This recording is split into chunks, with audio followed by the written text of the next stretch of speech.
ढोल गंवार शूद्र पशु नारी सकल ताड़ना के अधिकारी। अब इसी बात पे बहुत कुछ चल रहा है चर्चा। भारत की पूरी चर्चा चल रही है। तो जरा इसी बात को हम लोग देखेंगे। ठीक है, और ये किसने कहा? तुलसीदास ने सही में कहा है। लोग बोल रहे हैं ना कि तुलसीदास ने लिखा, तुलसीदास ने लिखा। तो तुलसीदास ने सही में लिखा है या फिर लोग अफवाह फैला रहे हैं? इसके पीछे की सच क्या है और रामायण क्या कह रहा है? यहाँ पे हम लोग पूरा डिटेल में देखेंगे। आज इस जितना भी कथन कहा जा रहा है सबको खत्म कर देते हैं। बहुत चल लिया, ठीक है।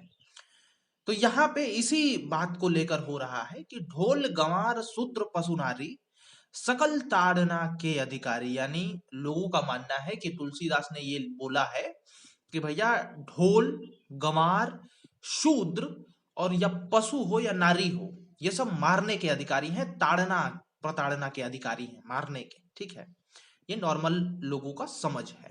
ठीक है, अब हम थोड़ा सा कई और शब्दों को देखेंगे। पहले ये देख लेते हैं ये कहाँ का है। ठीक है, रामायण में तो ये उस समय का है जब हनुमान जी जाते हैं लंका और सीता माता का खबर लेकर के आते हैं, और राम चढ़ाई पे होते हैं और समुद्र से ये बातें चल रही होती हैं। ठीक है, कि हमें रास्ता दोगे नहीं दोगे, समुद्र भी प्रकट हो जाते हैं तब। तो समुद्र बोलते हैं। ठीक है, यहाँ पे देखो समुद्र बोलते हैं। समुद्र एक देवता है। ठीक है, भारत संस्कृति के हिसाब यानी हिंदू संस्कृति के हिसाब से। तो यहाँ पे समुद्र जो है वो बोलते हैं कि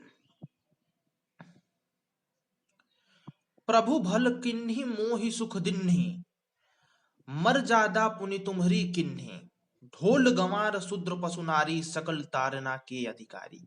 ये कौन बोल रहा है? ये समुद्र देवता बोल रहे हैं। ठीक है, अब इसका मतलब हम थोड़ा सा जान लेते हैं। मतलब क्या, ये लोग क्या समझते हैं ये जान लेते हैं, उसके बाद मैं कुछ और बताऊंगा। इसका ये कहना है कि इसी का प्रभु भल किन्ही मोहि सुख दिन्ही, मर जादा पुन पुनि तुम्हरो दिन्ही। मतलब प्रभु ने अच्छा किया जो मुझे शिक्षा दी, किंतु मर्यादा भी आपकी ही बनाई है।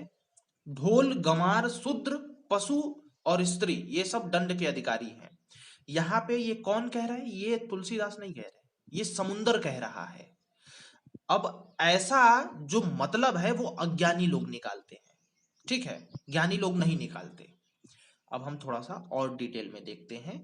पहले तो ये जान लेते हैं कि ये शब्द किसके हैं। तुलसीदास के अपने शब्द नहीं है, ये समुद्र जो बोल रहा है उनके शब्द हैं, समुद्र के। अब आए दिनों अगर आप ग्रंथ पढ़ोगे तो यहाँ पे देवताओं की, ठीक है, जहाँ पे मर्यादाहीनता वो करते हैं, जहाँ पे अलग अलग चीजें कर देते हैं जो कि नहीं करनी चाहिए। आखिर देवता होता कौन है? देवता भगवान तो होता नहीं है। ठीक है, आप भी अगर बहुत ज्यादा पुण्य करोगे तो आप भी देवता बन जाओगे। तो देवताओं में विकार होते हैं। देवता गलत कर सकते हैं, देवता गलत बोल सकते हैं। तो अगर हम ये मान के चलें कि समुंदर ने ये बोला है, ठीक है, और वो एक देवता है, तो कुछ भी बोला हो उसका क्या मतलब है? जैसे इंद्र का भी होता है ना कि इंद्र भी इधर उधर करते हैं, ऐसा बहुत जगह पे दिखाया गया है।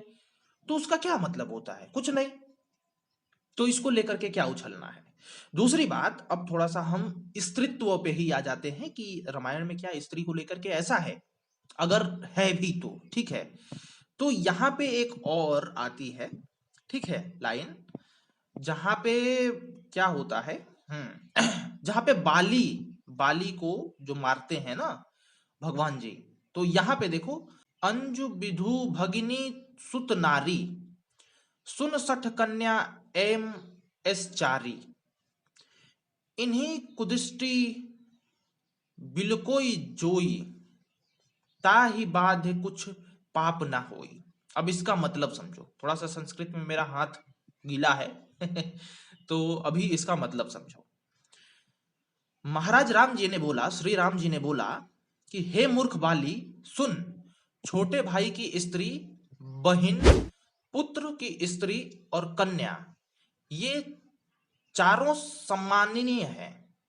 इसे और इस पे जो भी कुदृष्टि डालेगा उसे मारने में कोई पाप नहीं है। यानी यहां पे बताया गया है कि महिलाओं पे जो दृष्टि डाल रहा है उसको मारने में कोई पाप नहीं लगता। अब एक बात बताओ, यहाँ पे महिलाओं का इतना रिस्पेक्ट करा जा रहा है, और वहां जो समुद्र बोल रहा है इसमें आप लोग उछल रहे हो, ये कर रहे हो, वो कर रहे हो, नेता अपने आप खेल रहे हैं। सबसे पहले तो देवता बोला है। अब देवताओं की अगर आप देखोगे ना, बहुत कुछ मिल जाता है, ठीक है, हमारे ग्रंथों में। दूसरी एक और बात बता देता हूं, यहाँ पे भी रिस्पेक्ट है, बाली से जब बोल रहे हैं भगवान राम।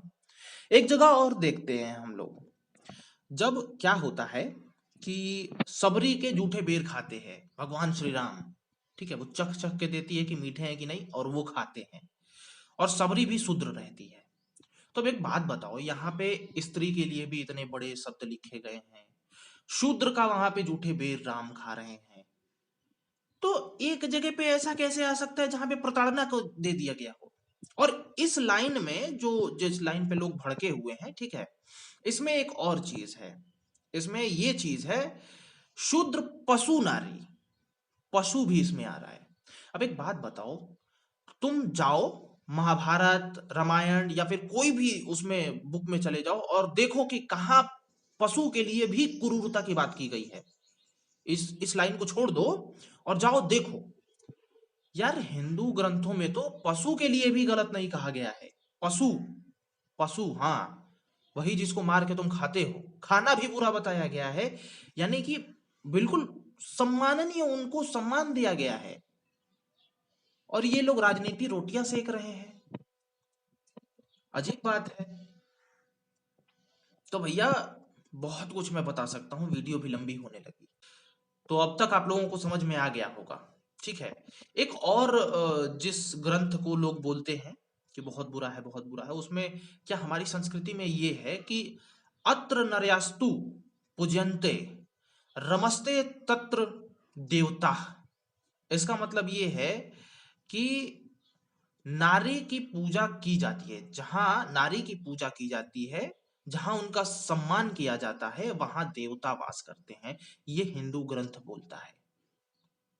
और ये लोग जो नेता लोग हैं, वो वोट के चक्कर में, धर्म परिवर्तन के चक्कर में कहीं फंस गए हैं, और ये सब विकार उत्पन्न कर रहे हैं लोगों के मन में। आप लोग जाइए, पढ़िए। मैं 100% बोल सकता हूं कि जितना नारी का सम्मान है हिंदू धर्म में, उतना किसी धर्म में नहीं है। जहां पे यार वो सीधा लक्ष्मी का रूप माना गया है, वहां पे फिर आप क्या प्रश्न कर सकते हो? तो चलिए, मिलते हैं किसी अन्य वीडियो में, और इन बेवकूफों को छोड़ते हैं। नमस्कार।